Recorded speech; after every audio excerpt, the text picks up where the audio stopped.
नाही कुणाच्या बापाची, अरे रेल्वे आमच्या हक्काची, नाही कुणाच्या बापाची। आज आपण जुन्नर तालुक्याच्या माध्यमातून नारायणगाव आणि आलेफाटा येथे पुणे मार्गे होणारी रेल्वे, पुणे चाकण खेड मंचर जुन्नर संगमनेर या मार्गे जाणारी रेल्वे केंद्र शासन होऊ देत नाहीये। या माध्यमातून जुन्नर तालुका एक झालेला असून आजही नारायणगावला आजी माजी आमदार आणि सर्व लोकप्रतिनिधी उपस्थित होते। आम्ही तेथे उपस्थित होतो। तो कार्यक्रम झाल्यानंतर आम्ही आज आलेफाट्याला आलेलो आहोत।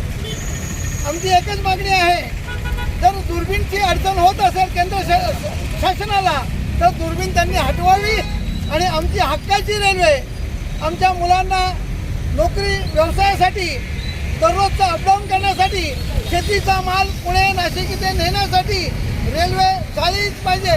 रेल्वे आमच्या हक्काची, नाही कुणाच्या बापाची, रेल्वे आमच्या हक्काची, नाही कुणाच्या बापाची।